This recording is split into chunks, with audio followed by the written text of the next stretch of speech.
That should be a little better. My apologies. You'll have lost me briefly, Mike. There are some glitches when I turn the power up, but I think I should be back now. Welcome to the BATC Thursday Evening Net.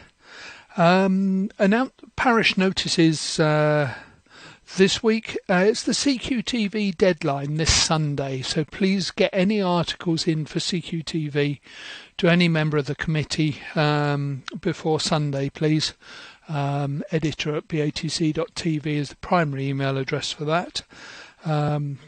Looking to be quite a good magazine from what we've got so far, but the more the better, please. This weekend is a activity weekend, 23 SEMs and up. Myself, Gareth and Noel will be out on tomorrow afternoon with 23 SEMs and 3.4 gigs is the current plan.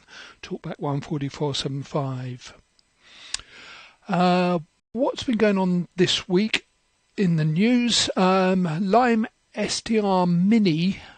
They've finally accepted that they're not going to get any of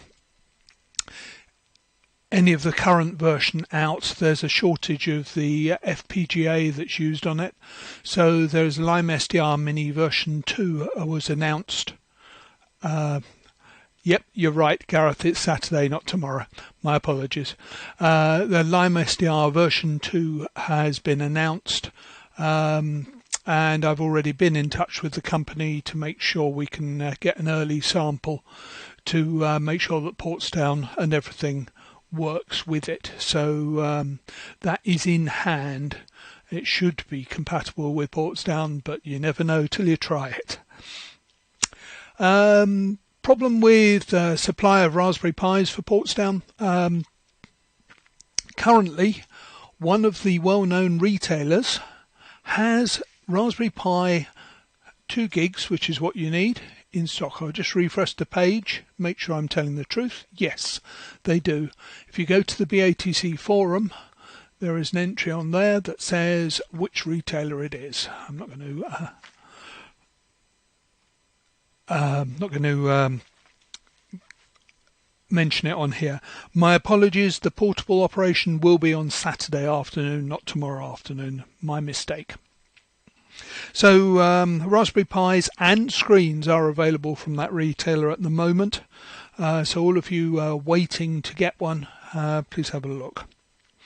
Look forward to seeing you on the activity weekend. And with that, I so far have G4FKK, Gareth G4XAT, Richard GI4DOH, Mike G0MJW, Dave G4EEV, James G0DQH, John G7JTT, Rob M0DTS, good to see you back, Rob, and Peter GW7BZY. If there's any more who want to transmit, please let me know on the chat.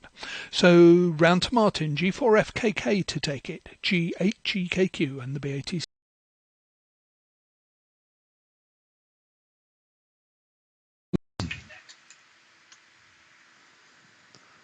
Right, let's see if this does anything. Promising start. I was having all sorts of problems earlier. Well, I might mention those later. Anyway, evening all. And yes, I was a bit taken aback that I was further up the band. Testing slight echo. Oh, that's true. What could that be? I don't know. Anyway, well, let's pretend it's HF conditions. It's a long delay echo, Gareth. I'll look into that. I've had all sorts of problems just before I came on, so I've been. What have I been doing? Sorry, I wasn't really prepared. Yes, I've been playing with one of these. I've been scanning Oscar 100 and streaming it to the to my the BATC streamer via the Ryde here, and I thought I'd got it tamed. I had all sorts of funny issues with that earlier on when I was playing with that, but I thought I'd got it tamed over the weekend, over the last couple of days. But when I first started testing earlier on before 8 o'clock, I could see I was getting a mixture of packets of what OBS was sending the Pluto, which is on the local area network, by the way, and what the encoder was trying to send to the BATC streaming site. Either that or what the Ryde was sending to the encoder. Yeah, and the lip sync's all out because I had to restart OBS, Mike. Sorry about that. It's probably minus 210 milliseconds. I'm not sure it's a minute, but it might be. Anyway, so there you go. The good news is this arrived this morning, as described by Dave there. I think earlier on today they'd run out, but perhaps they've restocked again. So that's going to be useful. Well, I won't keep droning on. I've got another couple of things to show you. But if anyone's, I know Noel, and I don't know if Mike's been playing with it, has tried or does very successfully stream from a Ryde to a Chinese encoder. And I wonder if there's anything I've missed. I have noticed that the encoder resets its video bit rate when you first fire it up. It seems to save every other parameter I've saved. Oh, you're waiting instructions. Well, don't listen to me. I've worked out how to do it. But as I say, I can't do that and transmit, it would appear, on the satellite at the same time. So, but it is relatively easy so far, the bit I have done. Anyway, looking forward to seeing GW7BZY later on. I thought we might get Brian and Peter today, but oh, there's Mrs. FKK. The news must have finished. So anyway, nice to hear from Wales a bit later on. So without further ado, I'll put it round to you, Gareth. I'll stick a test card up so I know kind of what's happening. G4X80, and I had a nice visit to Gareth's shack yesterday, by the way. Pick up some bits I'd won in an auction. G4X80 and the net, G4FKK standing by.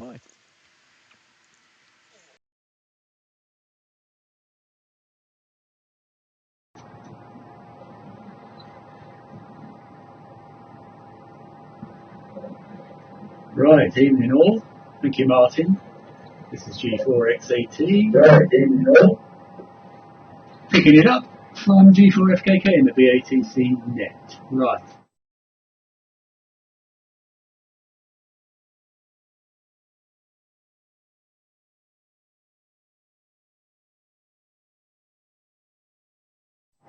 That's better. Yep. Don't know where that went.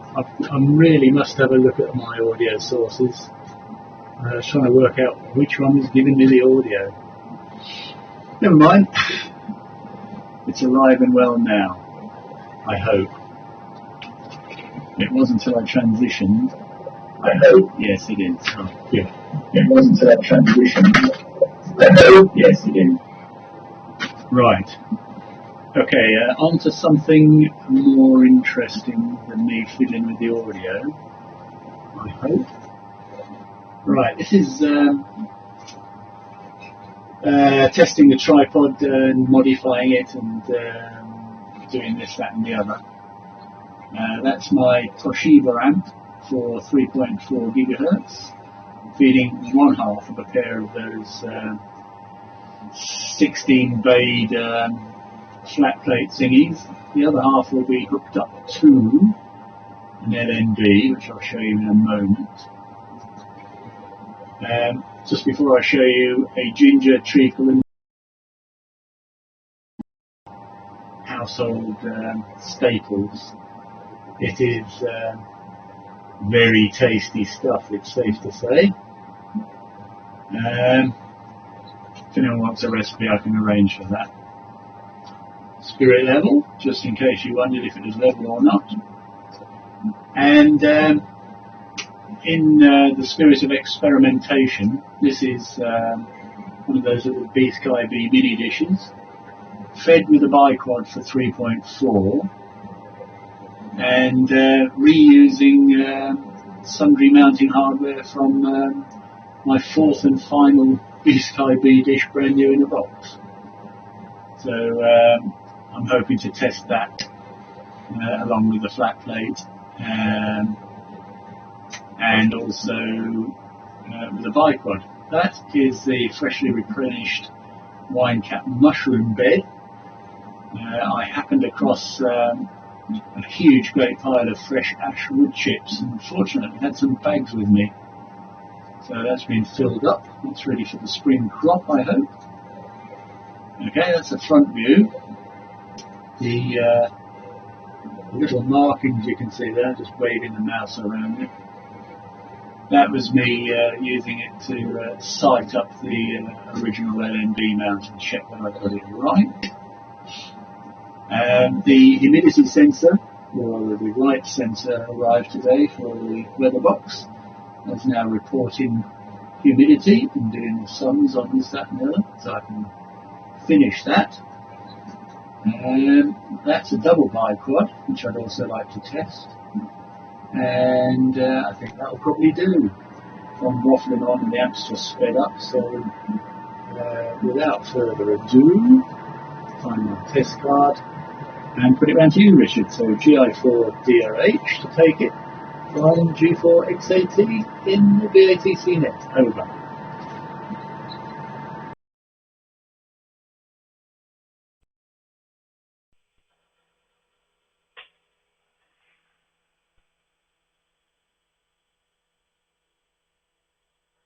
G4XAT with the group GI4DH. Thanks, Gareth. Well, not to be outdone, every home should have a weather box. I must admit, I haven't actually used that in earnest as yet. And again, as I was telling Dave, G4EV, and nice to see you're in the list there, so you plucked up the courage and you're coming on. As usual, I forgot to turn the volume down before I started to transmit there, but I'll learn as time goes on. So I've missed the last couple of weeks because of Radio Club activities and also the 80 Metre Club Championship, I think the previous week, and unfortunately I have to miss the activities this weekend because it's the Commonwealth contest and just happened to get put down as the RSGB headquarters station again, so feel I have to make an effort with that, or the GI station GI 6XX.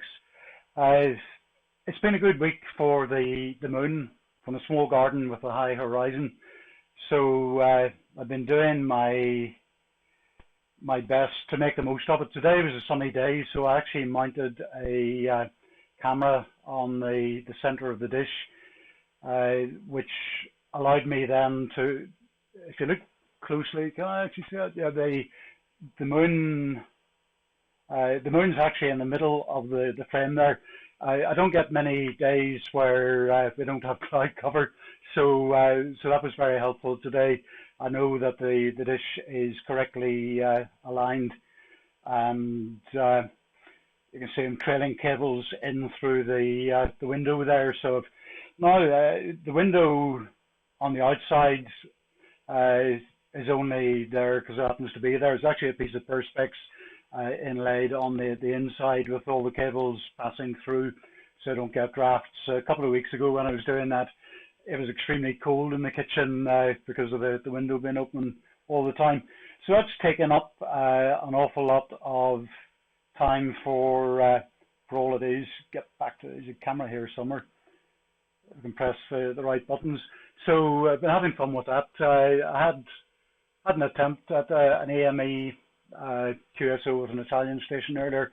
Didn't succeed. I could hear him, but he couldn't hear me. But I've only about 20 watts at my feed point at the moment. So it's all new stuff, and I'm enjoying that now that I'm playing up at these sort of frequencies after a lifetime below 30 megahertz. So enough from me. I'll pass it on round to you, Mike. M0G0 MJW Shinoba now with the BATC group.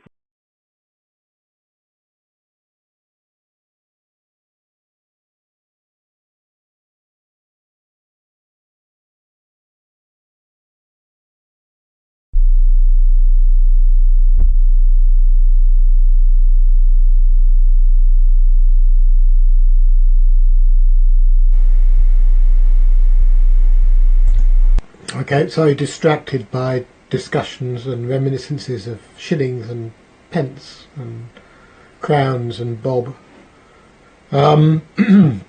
Right, and Roger was clearly very well paid as a child. No wonder he could afford to buy a Kuhira and whatever that radio was that he showed us the other week. That was very interesting. Okay, sorry, wrong picture. This is me. Well, maybe that was the right picture. Good evening, everybody. I've not got anything really significant to show from last week. I was just showing a little bit on the bench, which I think was probably not ready on Thursday last week, but might have been. But yeah, this is all there is really. That's the amplifier controller, which a new PCB came and I built it up and it works, so that's good. And a 70 amplifier, which I built for testing this thing, not at full power, but just to give it some drive at about 2 to 3 watts maximum. But I haven't got any further on that, so that's going to have to wait until I can get round to it. But the good news is I think that Gareth's probably going to blow things up before I do, and hopefully that means that if there is any possibility of things being blown up, we won't both do it. So we'll see, because I noticed Gareth has already started separating them from the pallet. I haven't done that yet. I have got 200 watts out of the one that's on the far left, but I'm suspicious that the matching could probably be improved quite a lot, and we could probably get quite a lot more power out, like 400 watts for SSB, but I guess we're interested in TV, so there we go. Right, okay, everyone's getting a shilling a week. Nobody's said that they used to get their pocket money via PayPal yet, which does date us a bit. But I used to get 12 old pence, but I only just remember before decimalisation, because what was it, 1971, 1972? It was a long time ago anyway. So very long time ago. Anyway, apart from that, the only other thing I want to show you, and the reason for showing this is to just prove to Dave that it was actually possible after Tuesday. So let me just move the other camera, which you'll see probably on the screen in the background. There we go. Come round here. Come round here a bit quicker, please. Okay. Go up. Bullseye. Ooh, the camera's in the way. Sorry about that. But that is a working. It's on full zoom, so I can't go any further into that. Port stand 4 with the repeaters come on. Running Longmind in the box, and you can probably see just to the side of it a little flashing dongle. That's the USB dongle that I had to plug in for the sound, and here I've got a mouse which I had to plug in. Note little ball-in mouse. That's how old it is. To drive it, but it did work, and I did manage to get it to change over to the right format. Oh, I didn't put the picture on, did I? Well, I'm an idiot here. Try it again. Sorry. Here's a picture of it. It's yes, and you can also see the Keo Pro camera, which actually gives very good pictures, and was only the same price as the C920, but unfortunately has now doubled in price, as things do. In fact, everything seems to have doubled in price. Maybe it's just me. I don't know. Okay, who am I passing it to? Is it EEV? Yeah, G4 EEV. Over to you. G0MJW. And sorry, I didn't have anything interesting to say.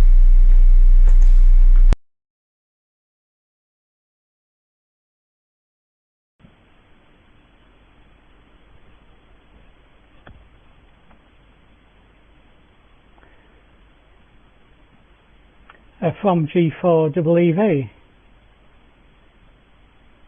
From G4 EEV. Okay. Oh, better put the picture on. Yes, good evening everybody. Yes, I was emailing Richard for some advice earlier in the week, and he explained about his activities on EME, and I explained that I've been doing 2 meters EME for a number of years. I just found one picture that might be of interest,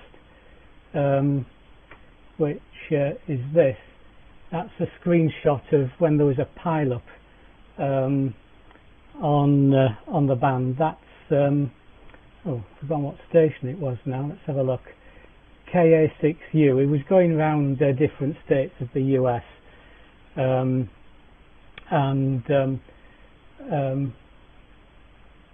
I've never seen as many stations all on the same channel together, but you might find that interesting, Richard. Yeah, and also I've managed to work Rob for the first time direct on 23. I think it's about 30 miles across Yorkshire, but there's a hill in the way, and we've also managed to have a QSO through GB3KM as well. So thanks for the help with that, Rob. The other thing I thought might be interesting to show a bit of nostalgia here. I mean, does anybody remember teleprinters? This is how I got into digital modes in the early days. Mechanical teleprinter there. No, there isn't, because I haven't put it on the screen, have I? You can see it there, the terminal unit and the card reader underneath, or the tape reader. A can of 3-in-1 oil. I don't know what that did, but it obviously made things better.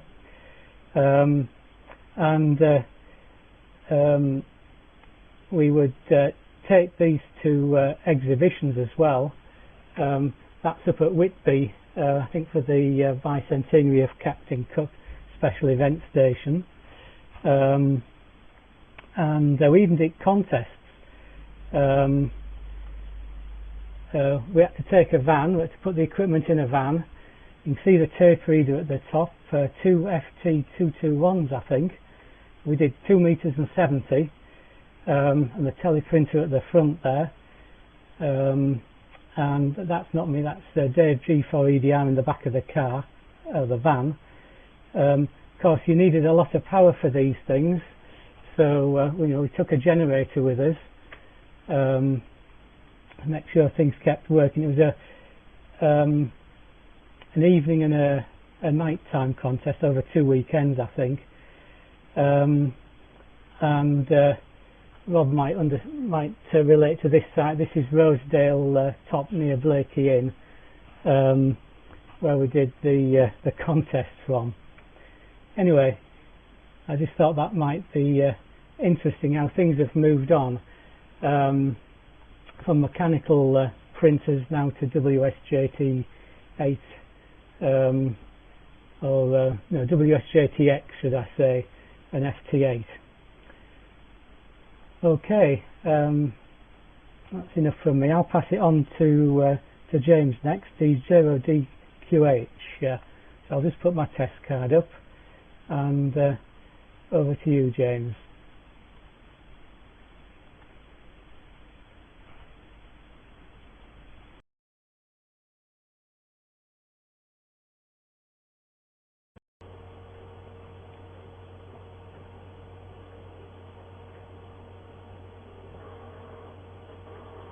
Yes, good evening everyone. Just check the audio. Yes, good evening everyone. Just check the audio. Yep, there we go. Yes, good evening. Not a lot happening this end, but I arrived into work yesterday morning and some kind person put some goodies on my desk. So that's one of them. So if I turn it around the other way, it's got fan. So this is either come out of a PC for either the yeah, it's okay. I'm in transmitting audio. I was just checking. Not quite sure where it came from, but anyway, they very kindly donated it to me, so that was one of the items. And the other one was this, and very nice heatsink. Quite what I'm going to do with it, I don't know. I don't seem to have a lot of time recently just to make anything, and of course some fans as well, and these arrived as well. So they would otherwise have been in the rubbish dump and taken away at the end of the month. I don't think they get an awful lot nowadays because I usually write before they get to it. So there you go. I won't be back the next time. Just to say good evening to everyone. And John JTT was over today, and we had a long chinwag. So round to you, John, from G0DQH, and I'll be watching for the rest of the evening.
result back to non-encrypted stuff. So anyway, but there we go. And one last thing I will just ask is, and I've actually forgotten about it, to be honest, but as Mike said about the cameras all being a lot of well, doubling in price again, whatever. I bought a very cheap so-called HD camera, but it's one of these UVC ones, UVC video camera. Yeah, universal video camera or USB video camera, which is just a standard that Windows uses. So there's no drivers for it, and I happen to see now that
for shelves now.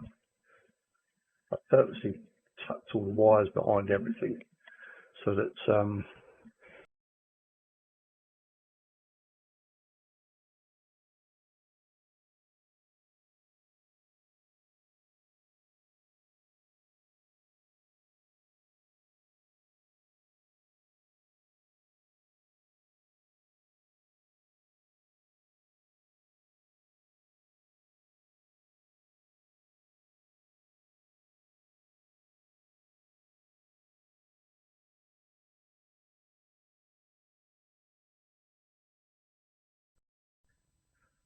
yeah, the white balance is slightly different, but that's the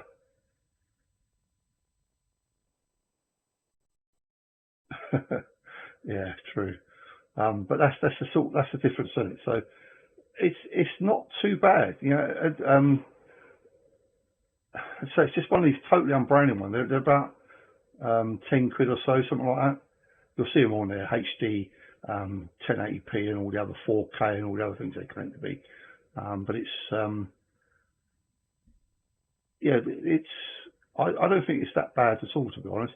Not for what it costs. I mean, if you've got the money and you want to go out and buy a decent camera, then do. But these sorts of things would be very useful for portable work where you don't particularly want to take out an expensive camera. So, and it's got stereo audio on there as well. So, yeah. Again, without taking up too much time, let me just see if I can get into the thing and do that. So, configure video. Yeah, it's too blue, isn't it? That's on auto at the moment. So, oh no. Oh, it's back to my old days. Let's try and find it.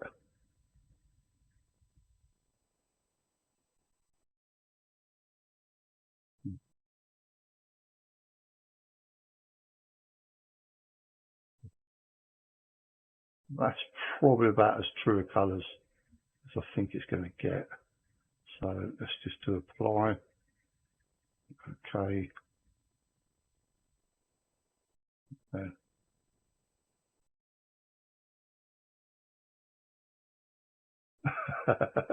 Yeah.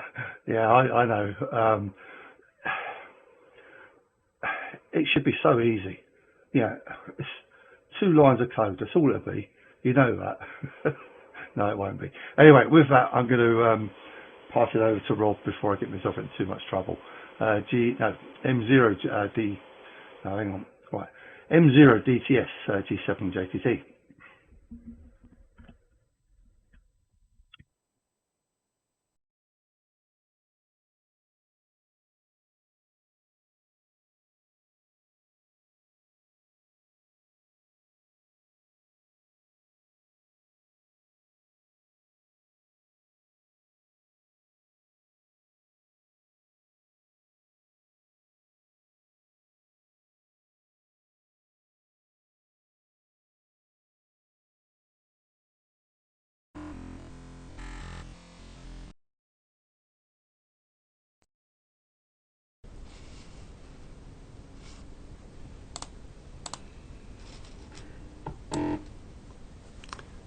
Come on. Get your act together, computer.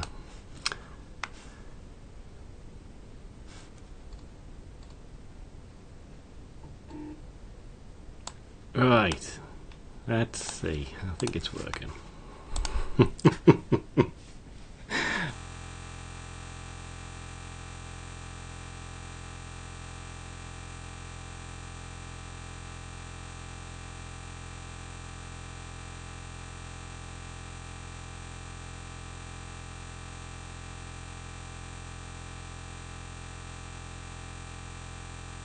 Well, that was a good start, wasn't it? Oh dear.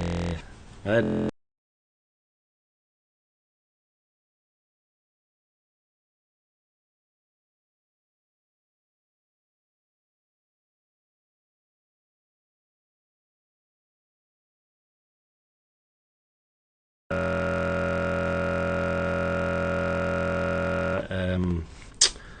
the encoder.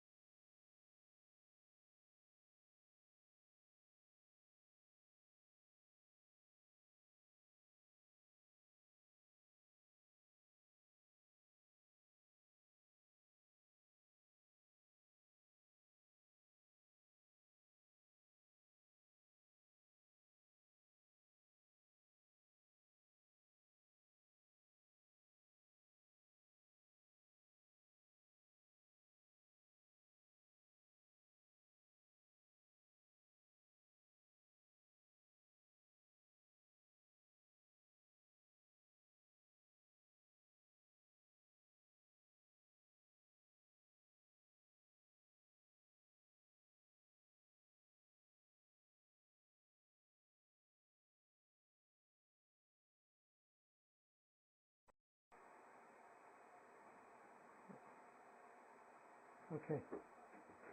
Alright, I've probably jumped in.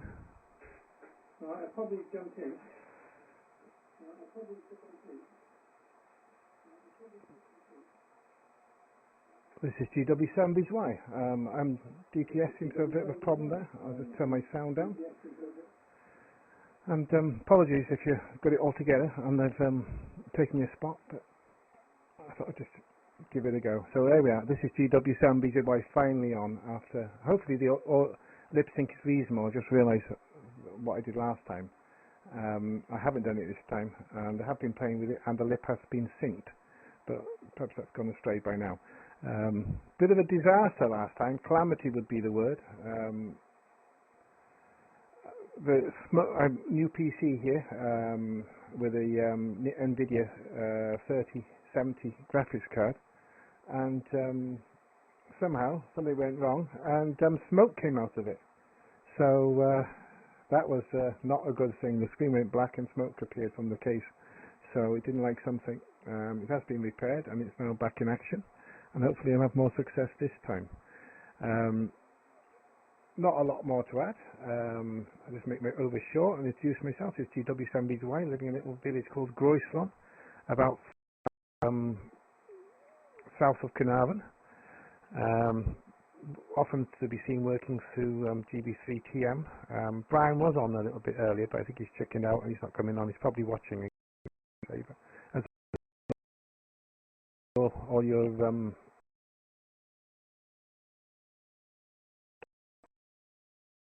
fine some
Yeah. Right, we might be in business now. Good evening, everybody. Let's just make sure I have got audio. And I've even got lip sync. How about that? That's quite amazing. Yeah, I restarted OBS, I restarted the encoder, didn't cure the problem, restarted the Pluto, everything's good. So something strange across the network there, because I'm running the Pluto on the network still. So there we go. Yeah, you're right, Noel. Yeah, it's stopping. We're too high definition these days to get around that. But yeah, it's stopping for now.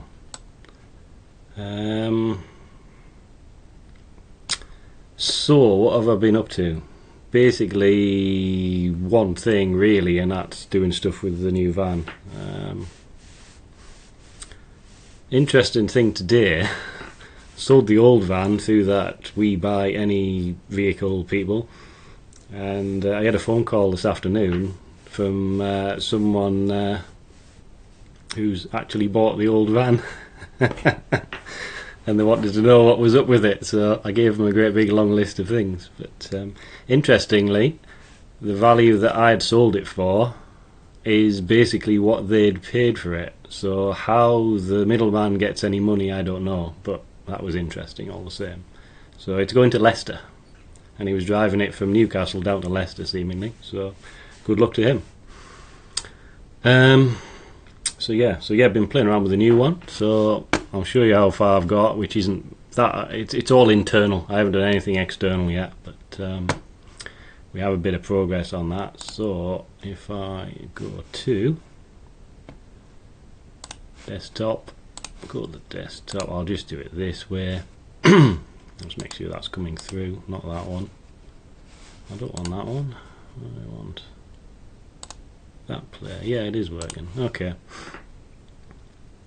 Apologies for that being portrait, but we've now got everything sort of in shape. I've actually got some flooring down, which is like it's about 12 or 13 mil thick, like sponge kind of mats with like a wood effect on. It looks quite nice in there. I haven't done any painting on all the walls and everything yet, but that's where we're at there. Where's my little thing here? This is looking in the back.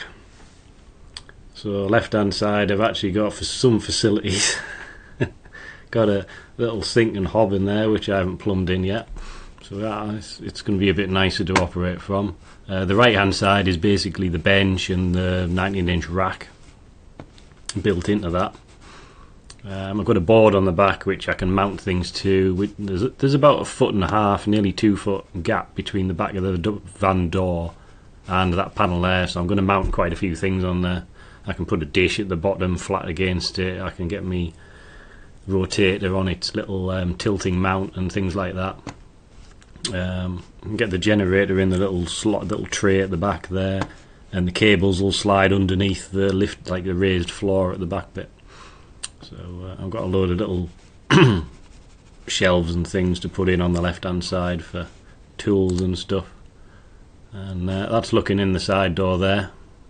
So you can see where they're kind of like benches, seat and bench. I can actually sleep in this one, so we have some benefit in there.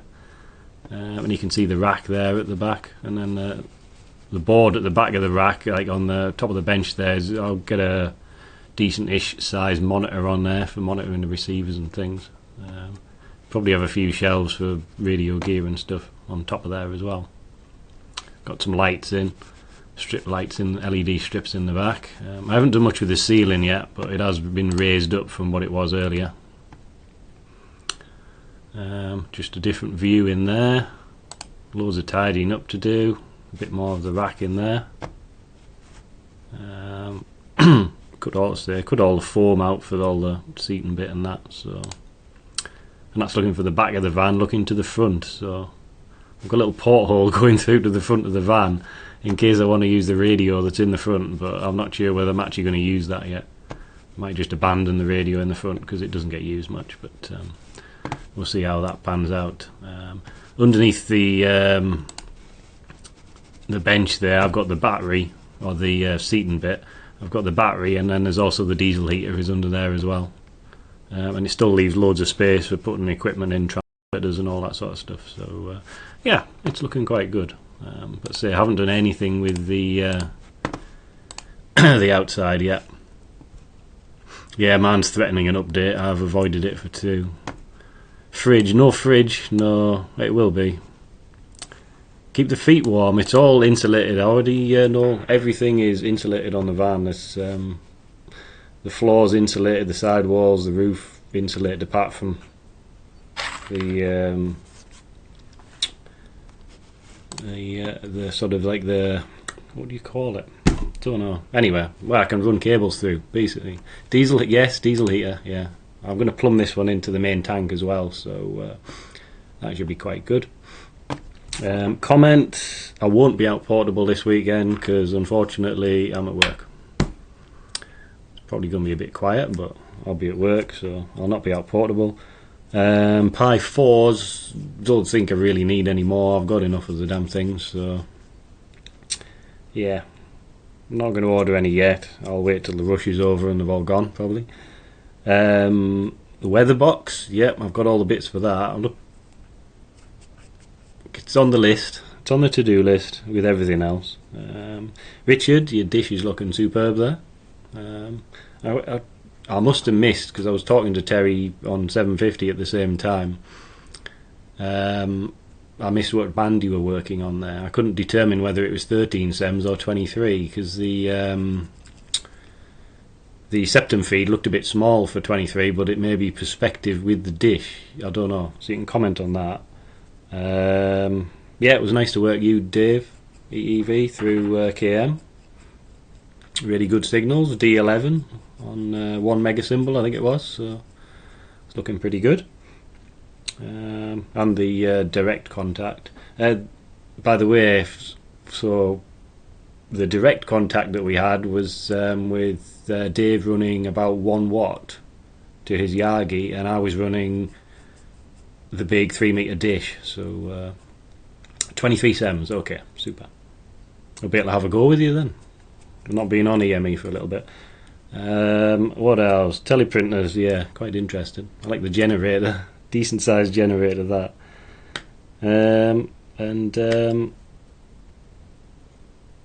What else was there? BZY.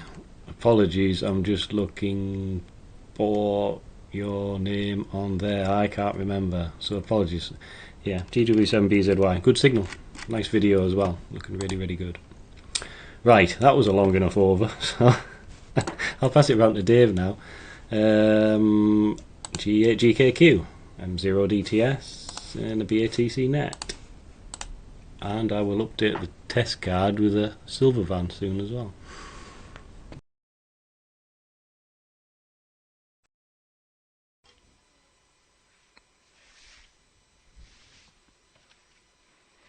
M0DTS and the net. G8GKQ. Good. Got audio. Right, well, I suppose I haven't got a lot to show for what I've done this week, but it's been a busy week. I had a meeting about the maintenance of the BATC website on Tuesday. That just goes on every month. Peter was talking about calamities coming on the net. Well, everybody will know I had a calamity coming on the net last week in that my audio didn't work. The culprit seemed to be a power spike between the new preamp I had bought, going down the USB lead into my laptop, and from the 12 volt power supply down the USB lead into the laptop, which took the USB bus out. It tripped it, and luckily it restarted on the next reboot. So what I've put in, I'm not sure how well you can see that, a very small little audio transformer. I found a PC board with a load of audio isolation transformers on them. So that is now on the output of the preamp. So the USB dongle is totally DC isolated from either side. So hopefully that will cure it, and hopefully it hasn't adversely affected the audio quality too much. I have done some work on a Portsdown 4 update. Anybody who's brave enough to take it, it's now published as a production update. I haven't done any documentation on it yet, though, because I'm writing that for CQTV. But that does add web access to the Portsdown. It also adds Lime SDR version 2, which works with the... Sorry, not Lime SDR version 2. That's coming as well. Langston version 2, which works with the Lime SDR, so you don't need a Pluto to do Langston stuff. There was one known bug in it that Colin has fixed today, so that'll be worth a look. Last time I tried to go out portable, I broke the screen on one of my Portsdowns, this one here. Luckily, I finally found some screens in stock from said retailer, and that arrived in the post today. That was the old screen, and as you can see, it's not very well. Back in the bin.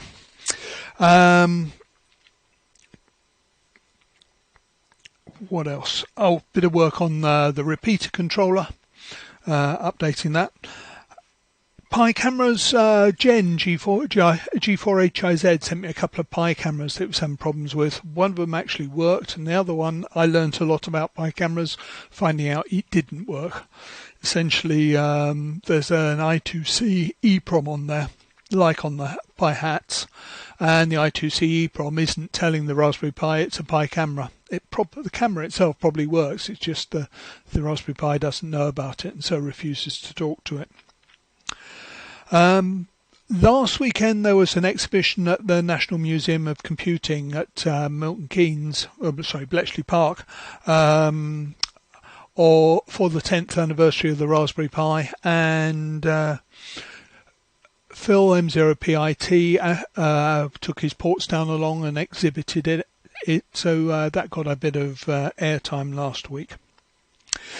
Not tomorrow. I keep saying tomorrow, I'm not sure why. Saturday I'll be going out portable. I'll have 1.3 gigs, John. I'm not sure whether you're at work on Saturday or not. But if you're not at work, it might be worth you coming on in the afternoon. I should be able to point something your way, possibly. Teleprinter Dave brought back memories. I used to have a Creed 7 ERP in the early days. I'm not sure anybody else in the house appreciated it, but it was good fun. UVC cameras are difficult. The problem is the H.264 encoder in the Portsdown does not use a standard camera interface and needs to be the code needs to be written for each one. So always difficult. And when I finally get them working, the quality looks pants. So I might give it a try, but there's a lot of work to do there. And Rob, congratulations on the van. Really good. Looks really impressive. Yeah, John, we're starting at 1 p.m. So if you, we should still be around after you get home. So worth a try on 750. Okay, I've talked enough, I'm sure. So back to the top of the list, around to Martin. G4FKK and the net GHGKQ.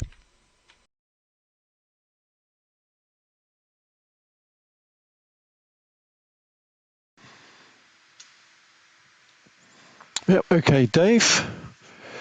G8GKQ. G4FKK. Without echo this time. Sorry, John, but it wasn't a deliberate echo. I think the stations you're remembering, I think it was on purpose, wasn't it? But yeah, very distinctive sound and of its time, I think. There's a chap that comes up on top band 80 and 40. Chapel St Leonard's he lives, and he's got this massive reverb on his signal. I said to him, "What are you using for that?" And he's actually in a huge room with a massive ceiling. So it's not electronic reverb at all. It's the genuine thing. Anyway, very good. All very interesting today. Great to see you on, Peter, GW7BZY. As everyone said, that's a pretty good picture. I thought the audio was a tad low, but nothing to worry about. It's good audio. Oh, talking of audio, Dave, your audio is better now, I think, than it was before.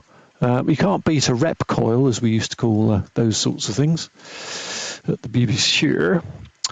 And what else have we got here? The ginger cake looked rather good. Gareth, I wonder if you put any chilli in it. Some of your chilies go well with anything. I think ginger cake and chili sounds quite good. The weather box looks good. And I like of putting the camera on the dish, see the moon right in the middle. And I was glad to see wires going through the windows. That's the proper development stage. That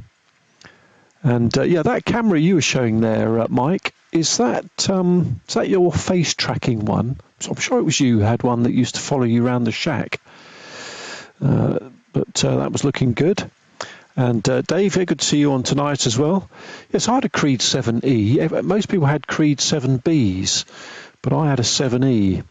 And as well as using it for RTTY, I used it to print off from my first computer that could do printing, which was a CompuKit UK 101. Because people were talking about computers earlier.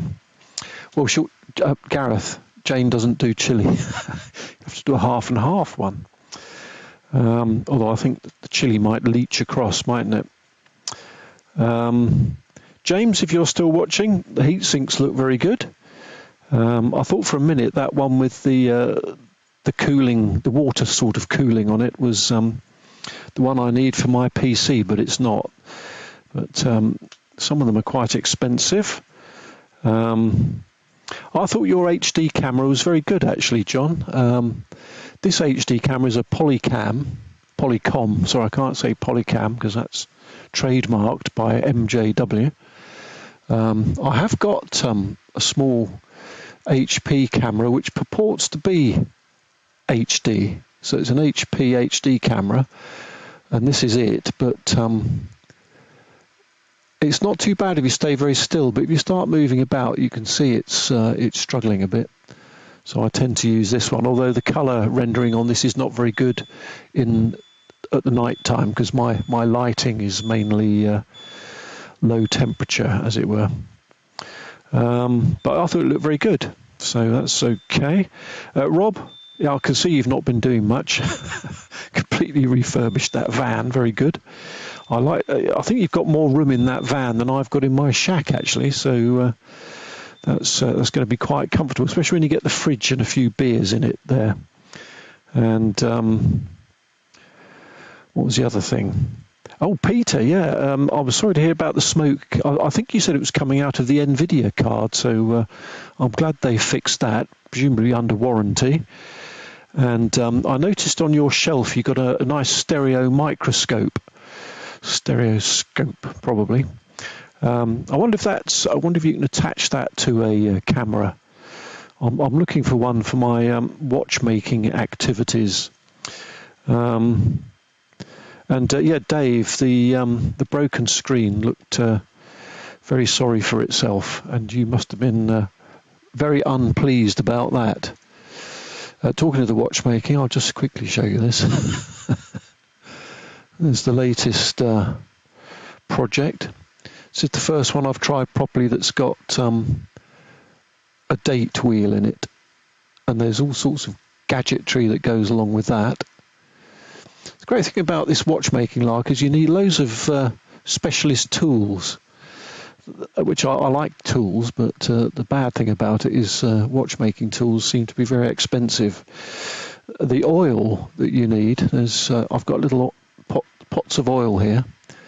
This Mobius 9010 is 25 quid for 2 millilitres.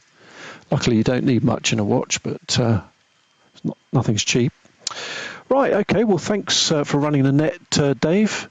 I won't be. I have no method of receiving things on 23 SEMS at the moment, or definitely not transmitting. But I hope the activity weekend goes well, starting on Saturday at 1 o'clock. So I hope you get plenty of contacts. Shame you can't make it, Rob.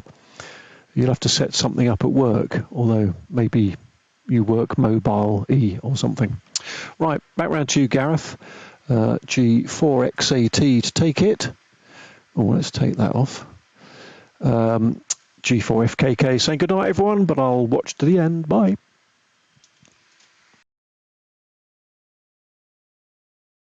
Bye.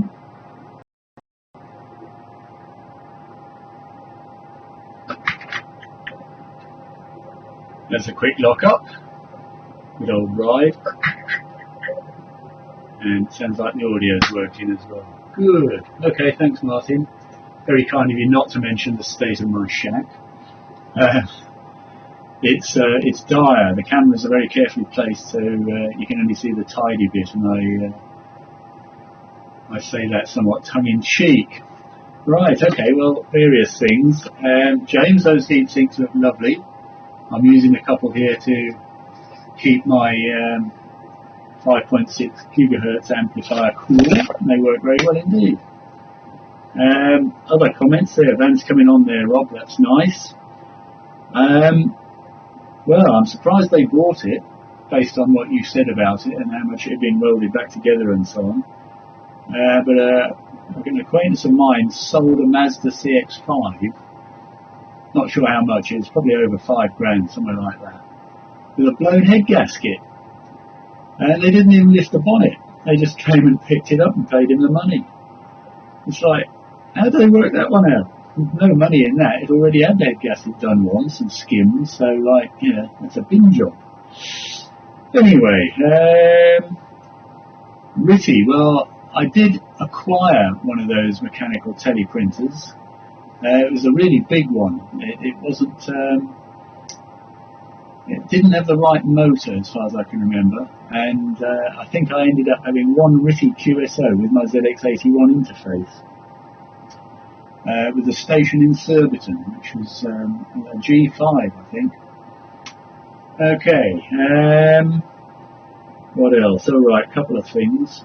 In pursuit of driver amplifiers, go on, focus, you swine. Yeah, it's not going to do it. Right. I've got one of these that does up to 200 meg. This one does up to 450.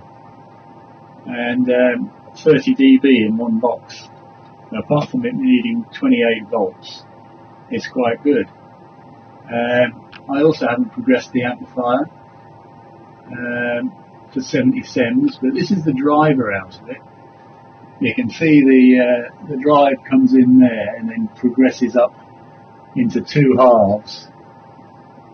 It goes through a couple of little mod amps each side, and then it goes into a chip that looks like those Sky 1 watt amplifiers that we use on 13 SEMS with pre-drivers.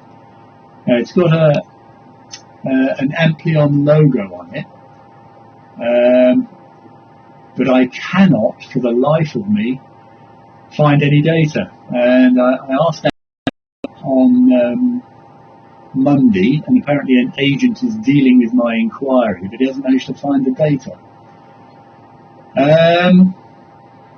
Yes, the motor did set the baud rate, but I can't remember why or what I did. But there was something, it wasn't suitable for some reason. I got it from Langrex off eBay, Mike, 20 quid. It's an experiment, so don't go and buy one just yet. I was hoping that the driver chain out of the original lamp might be enough, because it's got 5 of those little potentially 1 watt chips. Actually, it's got 6, looking at the board, and some combiners and things. That I reckon it we quite easily cut out the relevant section and reuse it. Right. Yeah, I know. I've sent that for investigation, the 600 watt FET, but you still need power to drive that, don't you? You don't want to feed that with a load of DC. Before I go, let me just share you this. I've been on eBay again. Here we go. Not that one. This one. Right, I just won this.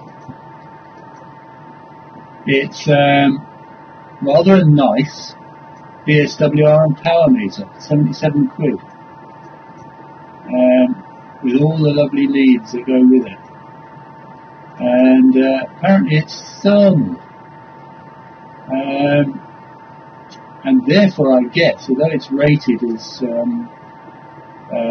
10 meg up to 1.5 gig, I guess if you were to calibrate it higher up, it would work there as well. So, it'd be a really good idea if I shared that, wouldn't it? Here we go. That's what it looks like. Very nice bit of gear for 77 quid plus the delivery. I thought I'd treat myself to that. Not least because the one I was using is stupidly generous on 77s, and although it's a nice looking crosswires meter, I can probably flog that on eBay to what I pay for this. And I also bought a Rackle Dana 300 watt power meter that goes up to 1 gig. I only paid 20 quid for that, and somewhere else that came from the junk sale, in fact, on Monday. So it's an ill wind that blows no good, as they say. Okay, let's go back to something I can see. On camera. Still on camera. Yeah, right. I get the message. Okay. I think that covers it from me. So nice to see everybody again and all the interesting bits and pieces. I often wonder about those diesel heaters, Rob. For other places, you know, like garages and sheds. But it's all to do with finding one that hasn't been knackered, I think. We're Basto branded, I think. Oh yeah, Land Rovers, yeah. Yeah, I had Land Rovers in an earlier life, Mike. Mine was a canvas top, but my mate had a safari topped Series 1, and I remember we drove up to Whitley Bay from Birmingham in it, over the hilly bit. I must have been the Pennines or somewhere, but we had ice on the inside of that. There's 6 of us sitting in the back of it. Happy days. Right, okay. Round to you, Richard. Nice to see your EME stuff. I am hoping that at some point, I'm not sure how much dish I'll need, it's either RF or a bigger dish, or preferably both, I guess. But I saw the moon this afternoon in the clear blue sky, and I thought, moon bounce. Right, enough waffle. I'm listening, but I'm gone, you'll be pleased to hear. There's your test card. Round to you, Richard. GI4DOH from G4XAT.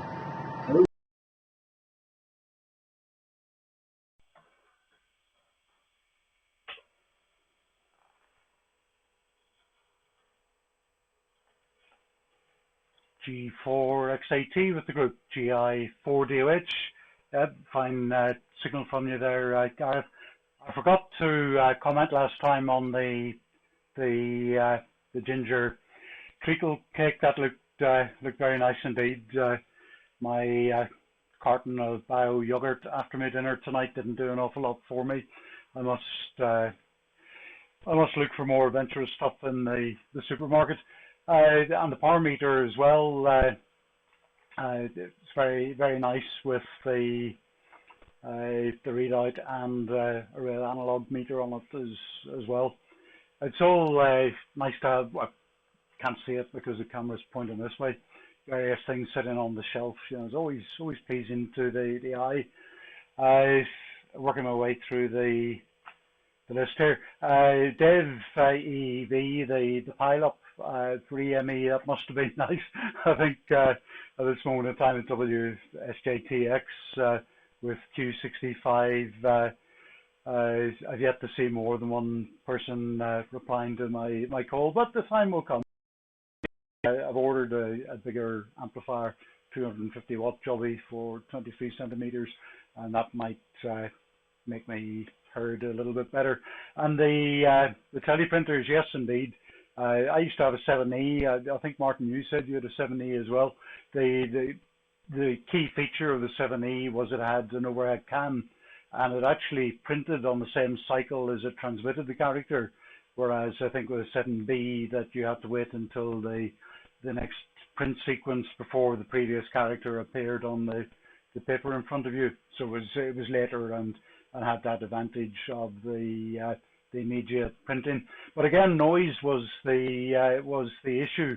And when it came to or when Ryde published in 3 articles in consecutive issues the G3 PLX solid state thing, I built it. Indeed, I had mine working, was having QSOs with it before the errata page appeared in the 4th issue. That I was working with 7.4 series ICs at the time, so indeed I didn't have to pay for half of them, but you know, sort of finding the bugs in my construction as well as in the original article was relatively straightforward. That's what I did for a living, and it was all point-to-point wiring with an awful lot of wires. I think there were 70 something 14 and 16 pin fuel and line things. It was all great fun, great construction project and all the rest. So that got me into digital modes where I put my notes. And John, the cameras, yes, the price of a C920, it's nice to have something a little less valuable if it's going to be outdoors. That makes sense. And Rob, the fitting of the van, that looks very luxurious.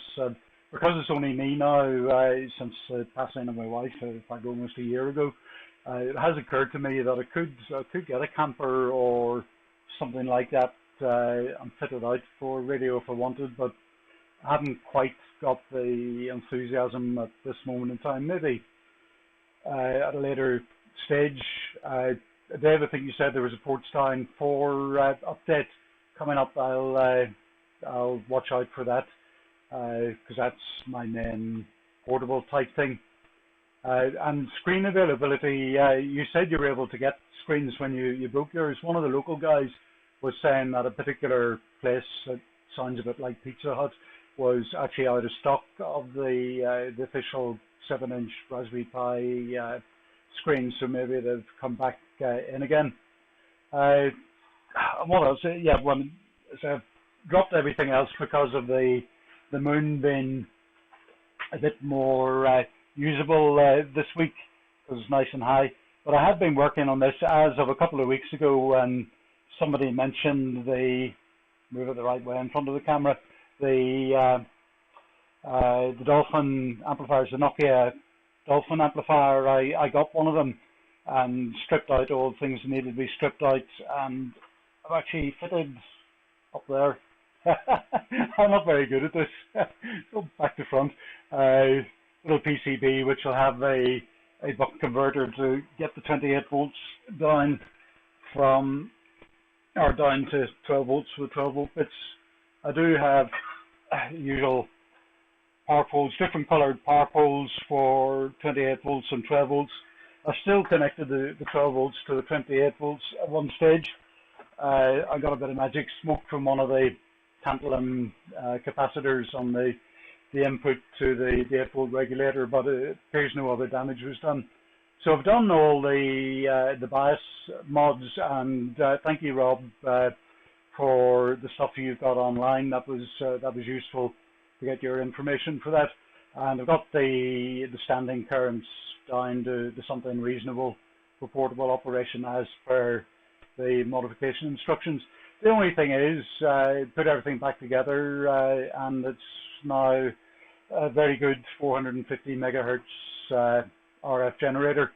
It's taking off. I need to check the matching of the input and the output and things like that, but it's got put to one side because of the current moon cycle is favourable for that, and sort of stick with that while I can. So enough waffle for me for this week.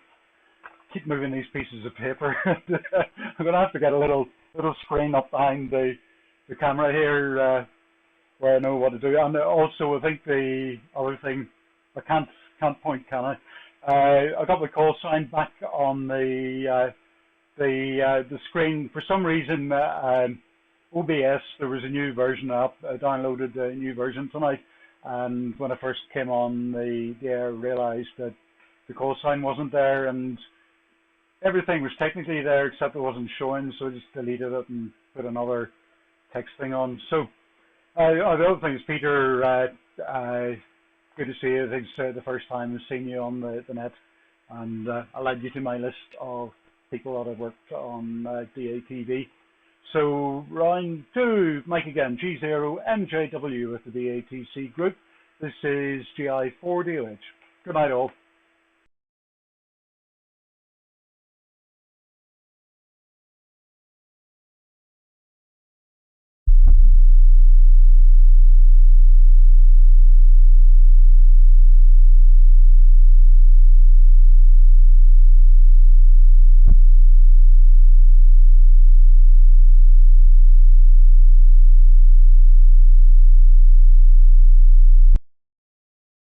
Okay, thank you, Richard. GI4DOH, G0MJW. Interesting. Mine doesn't oscillate, so I'm not sure what has gone wrong there. I don't get much power out of it though. Just showing you a picture of the Langstone lime. I can't actually show the lime because the coaxial cables to the preamp are too short. But believe me, there is a lime connected to that, no Pluto. So Dave has done some excellent work there, and got that working with the lime. Oh, and there's our local repeater piping up. So it definitely works. Right, and the camera next to it, by the way, is the one I was talking about, the Razer, or the Kio Razer Pro, Kio Pro, whatever. It was about £80. It's now about 120, but it does come down occasionally, and it's pretty good. Here's the image from it, and it has quite a good dynamic range. Obviously it doesn't have a very photogenic subject on it at the moment, but the resolution's pretty good too. It's good enough. And it'll do it full HD at 60 frames a second if you want, but you get better dynamic range at 30 frames a second. It's not 4K or anything like that. But anyway, Richard, your problem with the power pole. So this is a power pole that I have. My standard is somewhat different from everybody else's standard, but if I turn it over, you can see that's the standard way of doing it for 12 volts. My standard for 28 volts is this, so orange connector and a black connector, and if you combine those you get that. So that gives you 12 and 28, but I also use the same standard for the 50 volts. So I'm likely to put 50 volts into 28 volts at one point. But the general way I try and solve it is to make it impossible. You could probably have other ways to do that. I mean, that's not entirely foolproof because you can get them misaligned, but it's better. So it's a possibility. Anyway, a few other things to speak about. Rob, that was very, very nice to see that van coming along there. Looks really good. So I look forward to hearing you from that.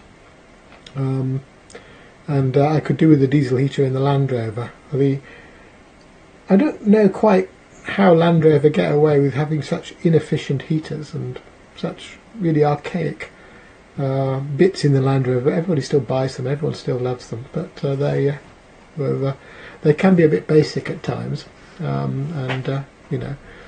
Because mine's a Defender, you haven't even got the central locking because you can't reach all three doors at the same time. So, or all four doors at the same time rather. So it's quite basic. but it's useful. Okay. Otherwise, I don't think I've got anything else to say. But I noted that Keith was there, so let's pass it on to Keith. Good to see you, Keith, and hopefully you've managed to finish work. It does seem a bit late to be doing work, but I understand now from your comments as what was going on. So let me pass it around to you, and 7th to everybody else. It was nice to see a lot of people on the net again. And Keith, you need to pass it to G4EEV after that. And yes, I've seen the price of diesel, and that means the Land Rover is not going to do very many miles, but it doesn't anyway. So the cost of servicing far outweighs the cost of diesel, and the cost of MOTs and tax and insurance and everything else. Anyway, round to Keith, G6EFB, G0MJW.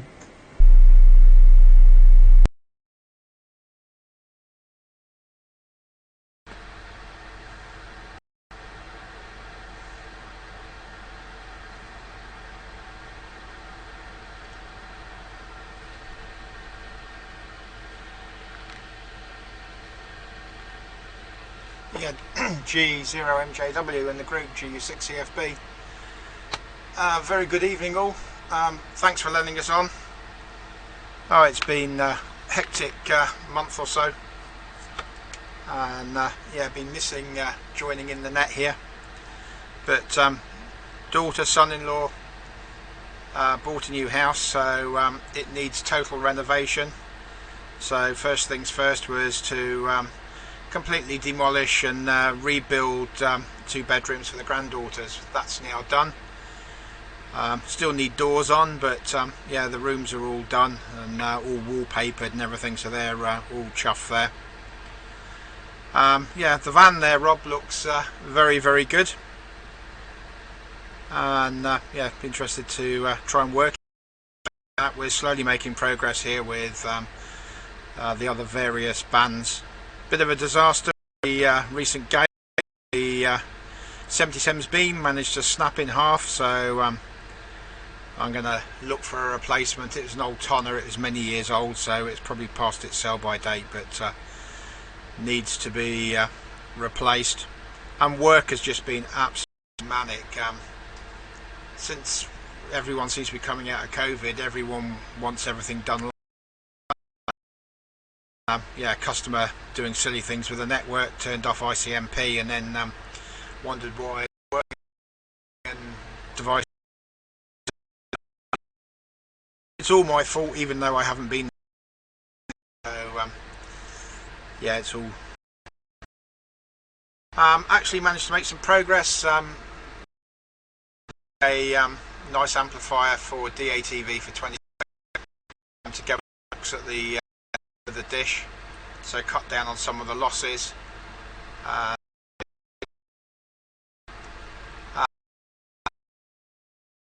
The little CNC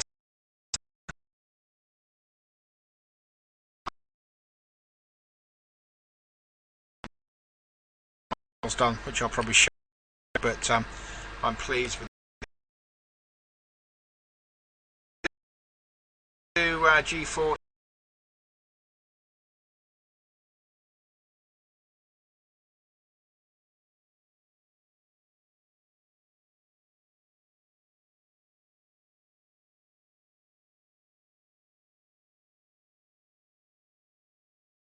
Show next week, but I'm pleased with all the results.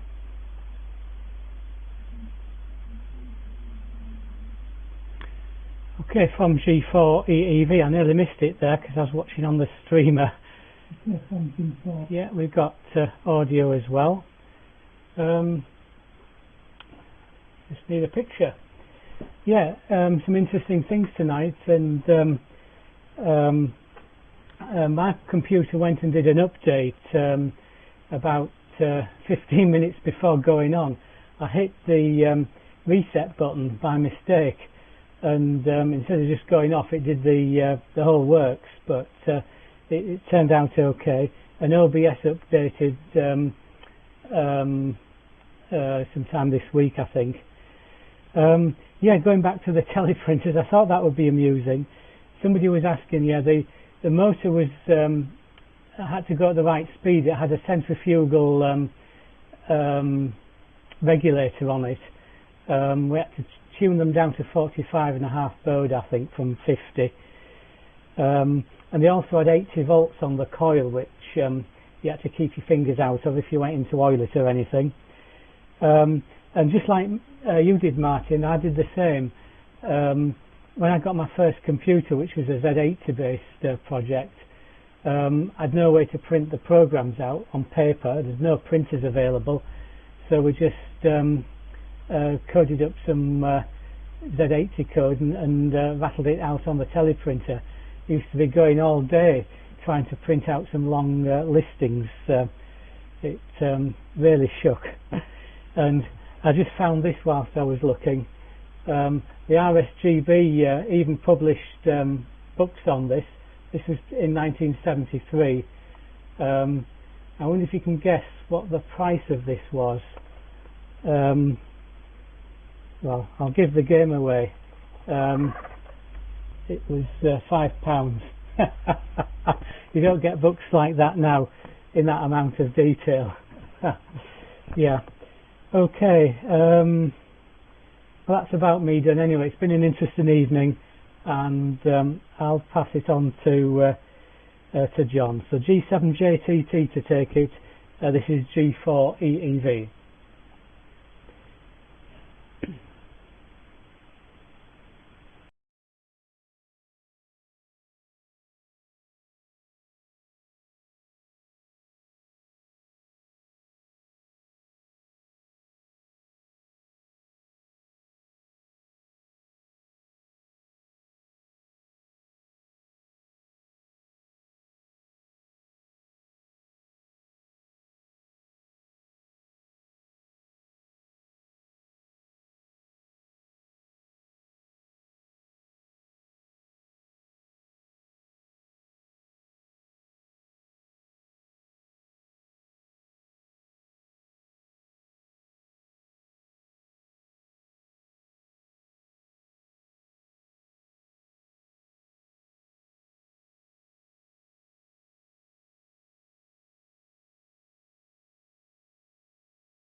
Right.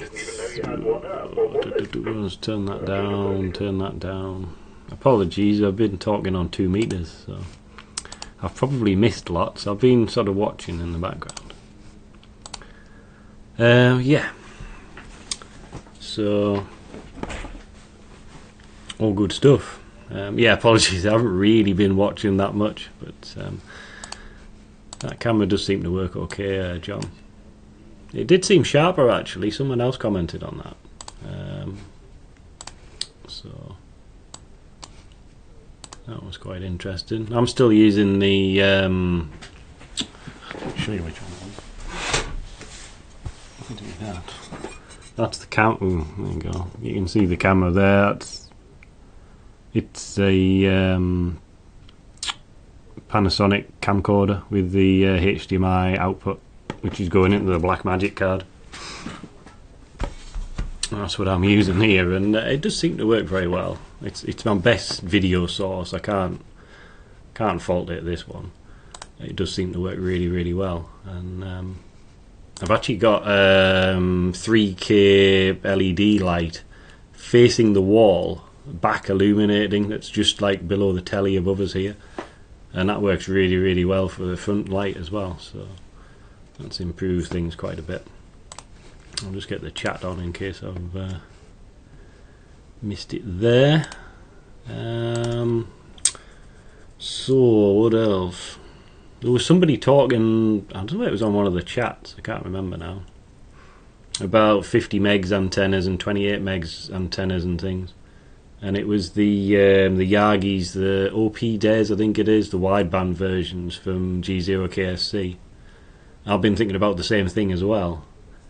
So, and these are the ones with the, well, I designed a 3-element for 6 meters based on that kind of design, and it's the ones with the driven element that folds back, so it's kind of a shorter driven element but folded back on itself to the reflector for 6 meters. So I made a 3-element for 6 meters that would fit on the roof of the van without getting stuck in the way of something else, and it wouldn't stick out the side. So it was 1.6 meters boom. So I need to have a look and see whether I can do something, not for portable but for home, a 3-element for 28, 29 megs, because the having that bent driven element on the end makes it nice wide bandwidth antenna. But someone was commenting, it might have been Mike G8LES, I'm not sure. But anyway, something to think about with these other bands we're playing around with. And 28 megs seems to be hopping up a bit. What else? So in the background I've been playing around with, well, obviously the optical stuff, but if I switch over to the other camera, bear with, there we go. So this is kind of heading towards an optical beacon which sits on the top of the mast. So there's a Fresnel lens in the front of it. There is an LED in the back there that you might be able to make out. It's a 9-die infrared LED, a 10-watt thing, and a load of wires and gubbins in there. But, there's a little cover on the top for where the GPS antenna goes, and then inside there's some Arduino-y type things and a GPS receiver, and then some circuitry to modulate the LED at a very precise frequency for monitoring quite far away. So 3D printed a bit on the front there that gives it about a 10 degrees elevation, and the beam width of the thing is probably about 15 degrees, something like that. So I'm planning to put this on top of the mast with a shutter that goes on the front, of course, otherwise it will self-destruct when the sun comes out. And then there's quite a few people, well, 2 people, one local and one quite a distance away, interested in trying to detect it via non-line of sight kind of scattered mode. So that's what I'm playing around with in the background, but I just haven't had time to fix it up and put it all together. Another interesting thing that I was looking at, have I got a manual for it? So I saw an article to do with, where are we at? Oh, I haven't got my email program up. It was an interesting article to do with measuring the profile of fairly large dishes using a laser rangefinder, a pan and tilt head, and then put some software and linking it all together to be able to basically scan the profile of a dish. And I'm trying to remember who did it now. Let's just load my email. It was on the Amateur Deep Space Network mailing list. Right, bear with us. Let's see, DSN. Joe Martin. What's his K5SO? Probably on his website. There's a actually, I'll see if I can just bring the PDF up. I'll show you what he did with his dish. Basically, he scanned the dish and then he. Alright, let's just go to desktop. So that's the PDF, and you can see the colours there is basically the dish deviations based on his measurements. I think it's about a 3 metre dish or thereabouts. And basically he's plotted all the deviations and then adjusted it and then compensated for it, so you can see that where the offsets are and things like that. Where was that first one? Was it the first one? Can't remember now. But anyway, it's an interesting article. It's on the Deep Space Network Amateur DSN mailing list. But basically, he's measured them. He's put some wires in between the 3 points that he has his the focal point mounted from, and used tensioned and well, basically tensioned them to adjust the surface, and improved it basically, and improved things. So I was looking at that, and he uses like 150, 200 quid laser rangefinder. And a 150 quid module that then plugs into that to be able to read values off it. So I bought one of these fairly low cost RS ones, which are like about £50 or something, and they're meant to be within plus or minus 1.5 millimeters. For you guys who's running 1 meter dishes, that's not really going to help you, but with the 3 meter dish, which flexes around all over the place in the wind, in a breeze, it's quite interesting. So I'm not going to show it here because it's in a bag of dismantledness, with lots of wires hanging off it. But basically, it's got an STM32 microcontroller in there, which doesn't give out anything useful apart from drive a screen. So I spent a bit of time last weekend playing around, and it looks like it's fairly easy to use a lookup table to figure out what numbers are being displayed on the screen and read it out with an Arduino to actually get it into the computer. So that looks like that's going to be possible. So I'm going to have a go at that. And I've got a dome camera with a pan and tilt head in it, which I can take the camera off and hopefully use that to be able to position the laser finder and scan the dish. So that's a project for about 10 years down the line, but you know what it's like. You get sidetracked on these things. But I'm not getting any projects finished at all at the moment. But there we go. Oh, and for this will just depress John a little bit, because I know he was looking at one as well. I haven't done a lot with it, but there's a rather large box turned up. A big variometer. I never really buy any vintage stuff like this, but you can see the size of it. It's a nice dial on the top, indicator for micro henries, and various series parallel connections and things. And it is just nicely made. But yeah, it's a bit of disappointing that you've never got yours, John, because they are quite nicely made inside. Probably not particularly high power, but yeah, they're pretty well made. I will be having a play around with that. I might use that to tune up top band antenna or something. How about that, Martin? But yeah, it's just nice. And it was a reasonable price as well. But yeah, it was John that put us onto a link to do with that. So we'll have a play around with that at some point. Have a bit of fun. I do have a wire up at the moment, and I can get on 40 meters. I think I need to adjust it a bit because the 7300 tuner doesn't bring 80 meters in at the moment, or top band, but I can listen. Top band, about time. Yeah, I haven't heard you yet. I've listened on there, but for some reason yeah, I don't think K5SO is using that particular dish for 8.4 gigahertz but he has various different ones, but yeah, it was big. Yeah, you're right, John. Bigger than I expected. Woo! You can see the wind blowing my dish there. My signal's going up and down. Right, well, I think that's probably enough for me. So I hope the lighting's good tonight. So I've got this light in front of us, and it seems to be working quite well. Nothing more done with the solar panel there, anything like that. One day I'll get back to it.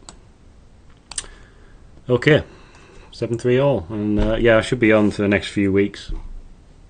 So the work pattern means I'm off for Thursdays for a little bit, so I'll probably see you next week. Back round to you, Dave. I think, let me just double check. I think that was what it was. Oh no, GW7BZY M0DTS on the BATC Net.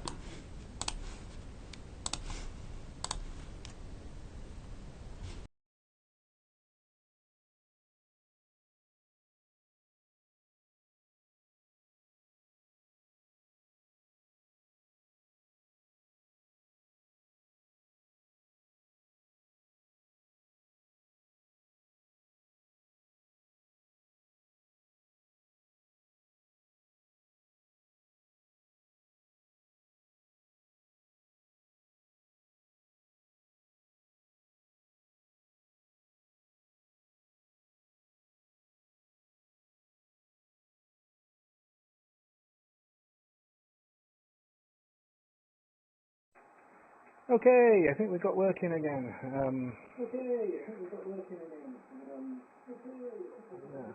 it's always amazing when I'm always amazed and I'm pleased when it actually works. I can see myself catching up on there. I've got two PCs going and it's a bit of a struggle. Okay, very interesting there, everybody. Notes taken this time round. Cheap eBay microscope, Martin. You can get one with a little foreign camera that goes into the eye hole, but they just pull out. They're not actually, gravity holds them in, and you can just poke the camera in instead. So that's easily solves problem. I don't know if the cameras are sold separately if you have a microscope of your own, but it wasn't a very expensive microscope, and really it was just to build the little amplifier for this thing. It wasn't my not the NVIDIA card, thankfully, that self-destructive. I think it was the USB stroke motherboard that died and let the magic smoke out, which was pretty dramatic, as I've only had the PC for about a month, and it was quite expensive. Not massively expensive. It's way more expensive than a month. Talking about cameras, I'll talk a bit about what's behind me. This one up here, the DV5100, there's JVC, which is a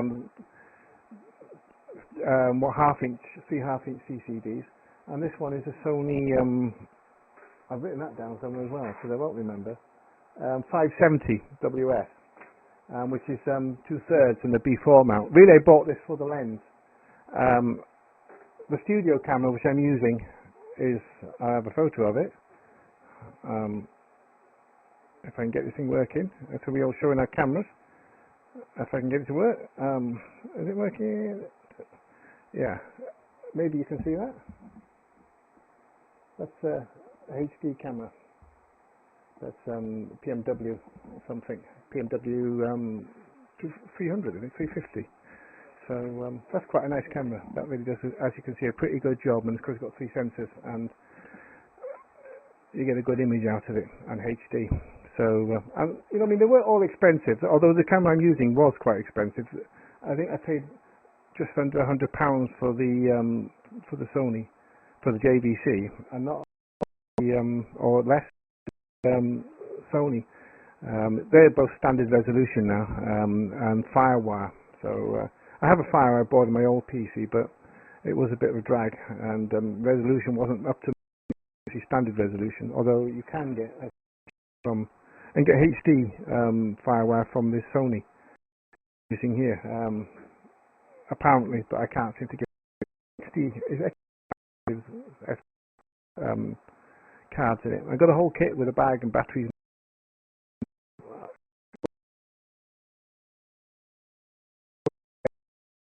Even batteries are hellish.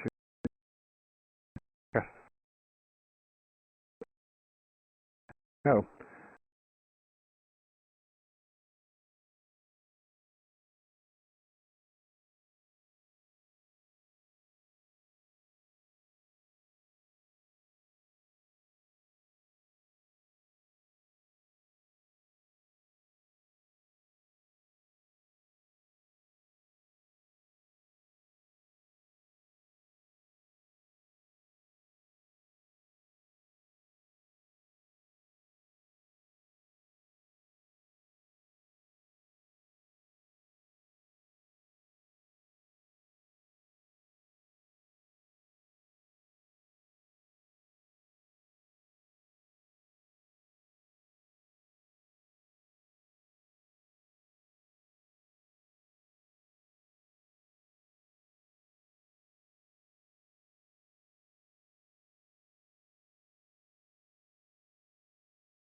GW7BZY in the group. G8GKQ. Okay, yes. Losing the mouse. It's a bit of an issue. Peter, yeah, excellent pictures. Your audio could do with a bit more gain compared with everybody else, but this has been going on the net for a long time. Problems with audio level, and we're about to start addressing that with a few things, but not quite there yet. Martin and Rob, thank you for your reports on my audio. Yes, it's got rid of a few earth loops and things, and that transformer. I just hope the frequency response is okay, but it sounds good enough. Power poles for 28 volts. I've gone down the same route as Mike in that I double space mine for 28 volts. And like him, I do the same for 50 volts. I thought of doing triple spacing for 50 volts, but decided against it. So that's seemed so far so good. Touch wood.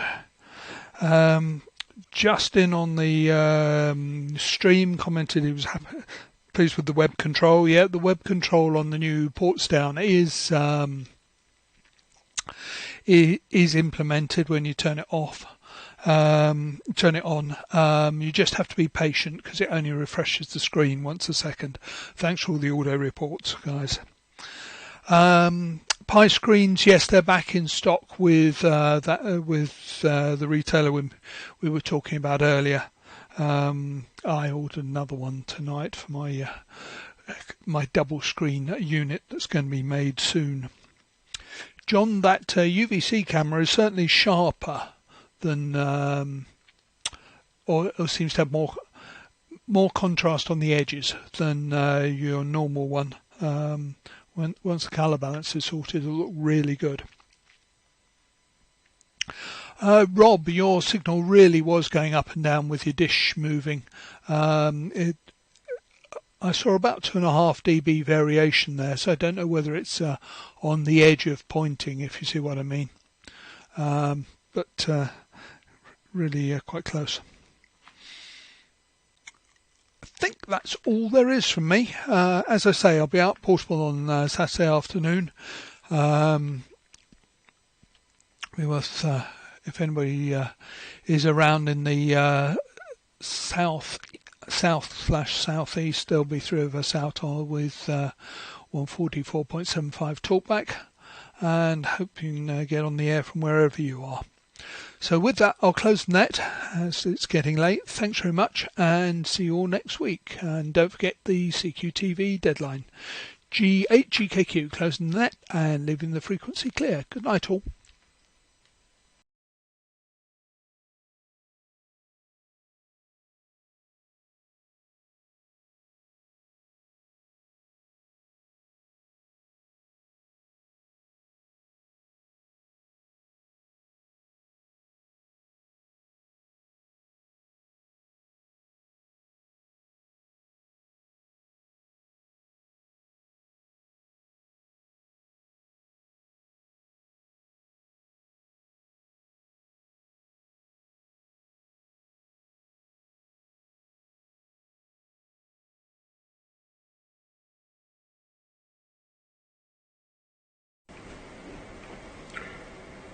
This is just to show you what the USB microscopes are like, Martin. I'll zoom out a bit. I need to focus it again, of course. It doesn't do this automatically, I'm afraid. You have to do it manually, but it's not that difficult. Give you an idea, very similar to what John was doing.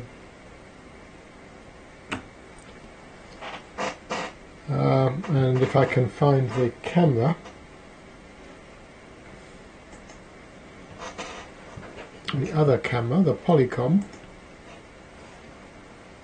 let me just hang on a minute, point it the right way.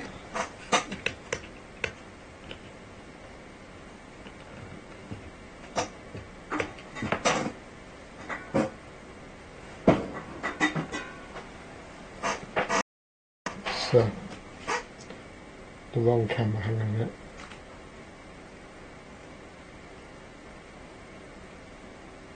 That's better.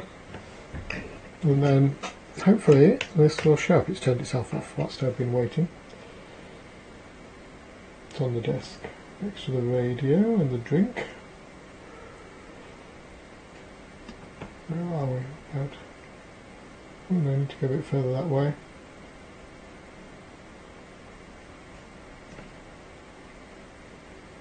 There we go. So that's what you get for your 40 quid. It was a bit cheaper because there wasn't any VAT on it when I bought it, but they're not that bad, and they're quite good for looking to see if you've got your joints done and everything else. They're very cheap, and you can turn up and down the light and everything, which helps as well if you want to see what you're looking at and what have you. The resolution's pretty good too. Right, anyway, sorry, boring everyone to sleep. So